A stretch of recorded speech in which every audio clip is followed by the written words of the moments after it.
그게 너무 참. 한잔 둡시다. 한참 네. 얘기를 듣다 보면 쭉 아이고. 빠져들어서.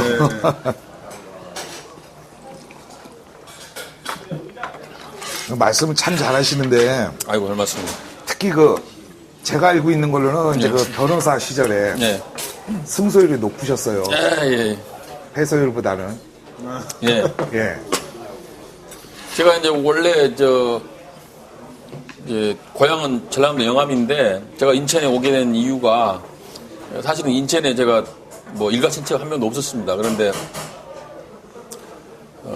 제가 이제 사법시험을 볼 때부터 저는 변호사를 해야겠다. 그리고 이제 변호사 운동을 해야겠다 생각했는데 이제 연수원 졸업하고 변호사를 어디서 할까 생각을 했는데 그때 제가 노동 전문 변호사를 하려고 했었어요. 그러다 보니까 그때 서울에서 유명한 데가 부평. 공단이 많다고 그래서 제가 부평에 와서 공단에서 좀 우리 노동자들 좀 도와드리고 어려운 분들을 법적으로 지원하기 위해서 부평에 왔는데 부평에 와서 보니까 의외로 여기가 상권도 크고 굉장히 큰 도시더라고요. 그래서 이제 자리를 잡게 됐죠.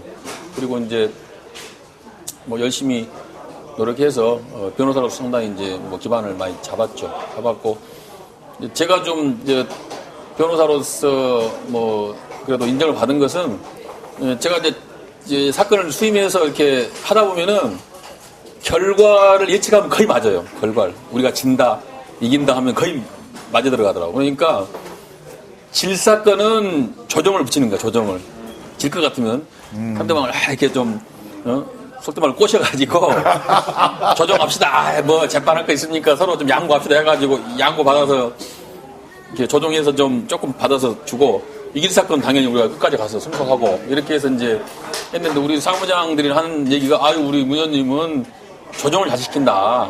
그러니까 상대방을 잘 이해하고 상대방에 대해서도 이제 이러이러한 조건을 잘 제시해가지고 이렇게 서로 화해하는 그런 일 잘한다고 그때부터 제가 좀 평을 받았습니다. 정치도 어떻게 보면 그런 거예요.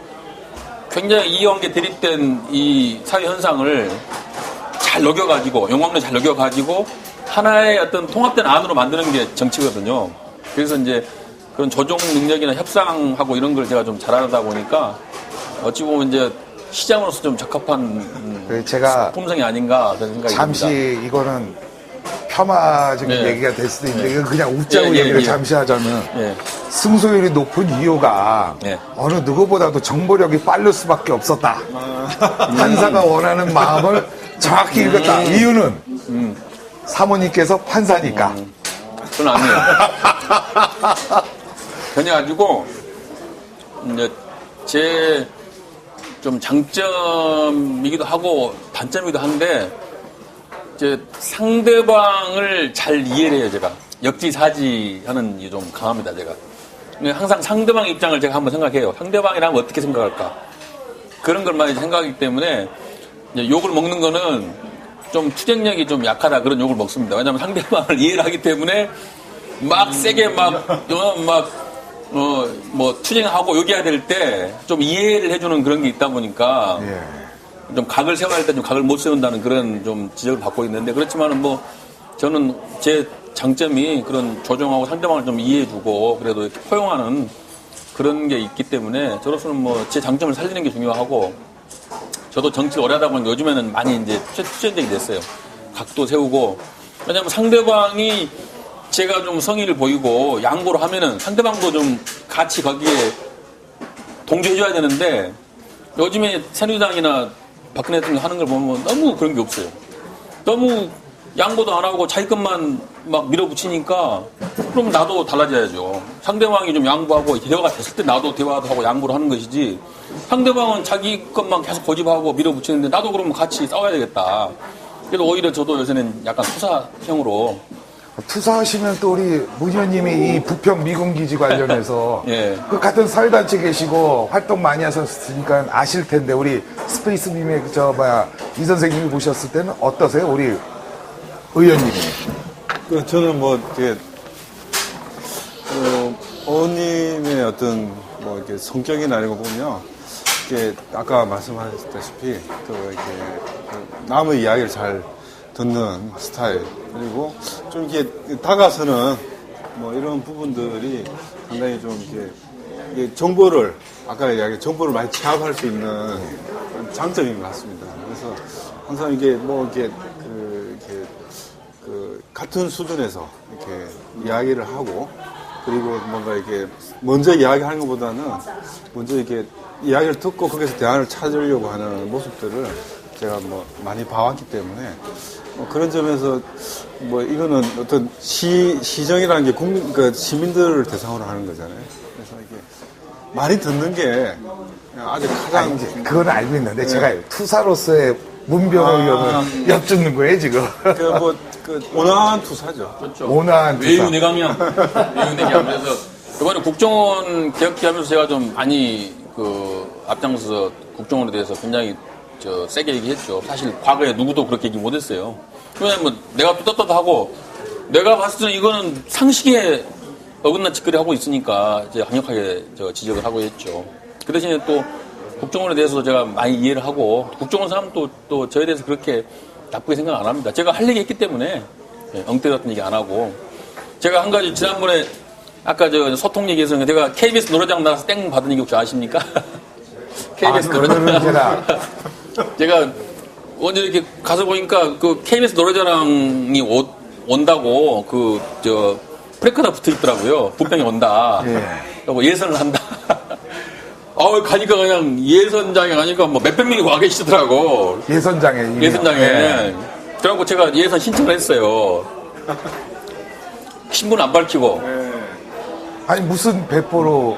아니 저도 노래를 조금 옛날에 했거든요. 그래서 한번 이렇게 신분을 안 밝히고 한번 예선 통과를 한번 KBS 노래자랑 일요일 날 한번 나가서 해보려고 그래가지고 이제 나가서 제가 하다가 땡 먹었지 않습니까? 예선에서. 방송은 안 됐겠네요. 방송 안 됐죠, 그러니까. 땡 먹어버려서. 그러니까 모르죠. 근데 가니까 누가 알아봐가지고 그 사회자가 아니 진짜 국회의원이냐고 물어보더라고. 그래서 맞다 그랬더니 놀란 표정을 짓더라고. 그래도 그렇지. 현직의 국회의원을 갖다 땡을 했다는 거는. 그래도 뭐 노래 실력을 평가하는 거 아니겠습니까? 상당히 바람직한 얘기인데. 전국 노래자랑 신뢰할 만하네요. 심사위원. 대단하다고. 제가 보니까 제가 거기 온 사람들 보니까 정말 노래 잘하는 사람도 땡 되더라고. 그래서 저도 노래는 좀 그래도 웬만큼 하고 이게 사람들 노래하는 거 보면 제가 어느 정도 평가할 수 있는 정도는 되거든요. 근데 분명히 저 사람이 내가 봤을 때 굉장히 잘하는 사람인데 땡을 먹더라고. 그래서 KBS 노래자랑이 대단하구나, 대단한 실력이구나 하는 걸 느꼈습니다. 당연하겠죠. 근데 중요한 거는 인천의 그 많은 사람 가운데서 국회의원 하셨다는 것도 굉장히 중요한 거예요. 그럼요. 예. 하지만 땡은 일반 시민은 잘 안 받거든요, 사실. 자, 우리 이제 먼저 하시죠. 변호사 얘기가 좀 전에 이제 나왔었으니까 이제 연장해서 이제 제가 질문한 예. 괜히 그냥 뭐 막걸리만 먹는 것 같아갖고 질문을. 예. 권 부장님이 질문하면. 문병호 의원님께서는 이제 온노비 사건 진두지휘를 했지 않습니까? 일약 전국적인 어떤 스타가 되셔가지고 이제 정치권으로 이제 들어오는 건 아마 그게 이제 계기가 되셔가지고 아마 입문을 하시지 않았나 저는 이제 그렇게 생각을 하는데요. 그때 당시에 이제 어떤 온노비 사건은 어떻게 이제 배경은 어떤 것이고 또 특검 수사부에서는 어떻게 이제 하셔가지고 그게 사건이 어떻게 이제 종결이 됐는지 잘 모르시는 분들이 많으시니까 이렇게 설명을 좀 한번 해주셨으면 좋겠네요. 온노비 사건이 사실은 제가 국회의원 되는데 상당한 역할을 했다. 그 아까 우리 권 부장님 말씀한 그런 취지가 아니고 원래는 제가 그 당시 민변의 회원이었는데요. 원래는 제가 민변의 사무국장을 하려고 그랬어요. 변호사를 접고 이제 변호사 일은 그만하고 이제 민변의 상근 사무국장이 돼서 민변 일만 하려고 제가 그때 마음을 먹고 있었습니다. 그때. 근데 온노비 사건에 이제 제가 특별 수사관으로 간 이유가 이제 민변에서 추천을 했어요. 그래서 제가 보다 가서 하라고 그래갖고 했는데 아쉽게도 온노비 사건에 가서 제가 좀 내부에서 불만을 많이 제기했어요. 비판을. 너무 좀 수사가 좀 엉뚱한 데로 가는 것 같아가지고 제가 좀 내부에서 많이 문제 제기해갖고 제가 사실은 나중에는 제가 그냥 이탈했어요. 그 수사팀에서. 막판에는 이탈해가지고 제가 따로 제 의견도 내고 했었는데 뭐 지금 생각해보니까 그때 잘했던 것 같은데 제가 좀 그때 좀 젊다 보니까 좀 그런 걸 이해를 못해가지고 좀 비판적으로 거기 임했거든요.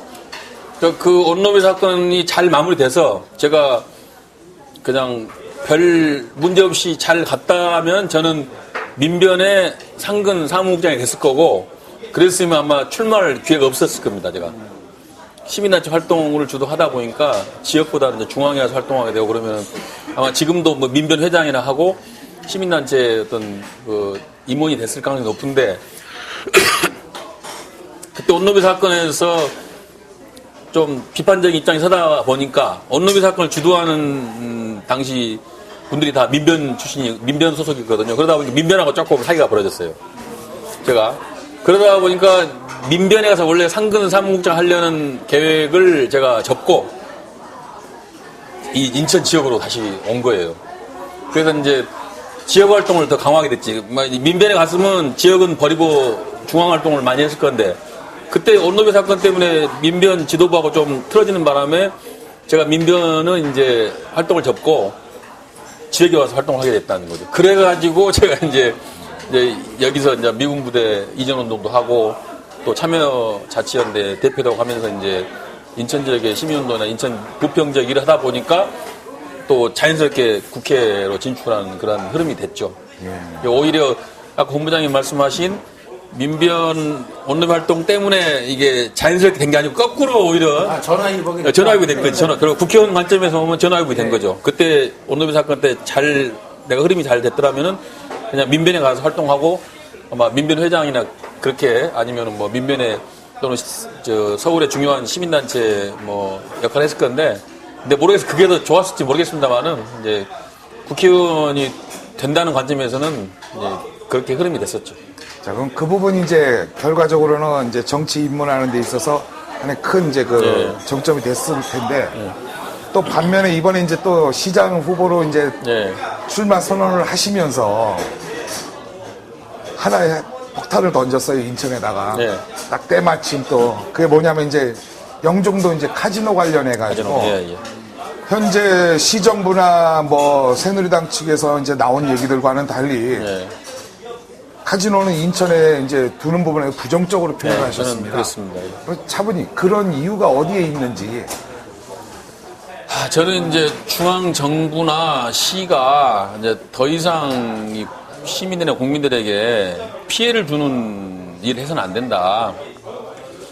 그러니까 지금 저는 판단이 그 카지노 허가를 했을 때 거기에 뭐 1조 원, 2조 원 투자가 될 수가 없다고 저는 생각하고 있어요.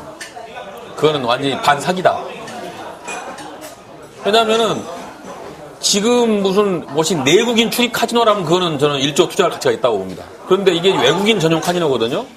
알다시피 지금 외국인 전용 카지노가 전국에 16개 있어요. 그렇죠. 그리고 최근에 와서 좀 수익이 나지만은 얼마 전까지만 해도 그게 별로 장사가 안 됐습니다. 지금도 영종도에 가면은 그 H호텔에 가면은 그 카지노가 있습니다. 근데 사람들이 그렇게 많지 않아요. 거기에 막 줄 서서 기다리고 그런 게 아닙니다. 그러니까 뭐 줄 서서 기다려가지고 지금 카지노가 뭐 막 없어가지고 관광객들이, 외국 관광객들이 막 넘쳐가지고 지금 카지노가 필요하다면은 그 말이 지금 정부나 시 발표가 일리가 있는 말인데 지금도 별로 그렇게 넘치지 않아요. 그러면은, 그리고 제가 이제 시장 그 조사를 해보니까 지금 카지노 인허가권의 시중 가치가 한 150억 정도 된답니다. 150억.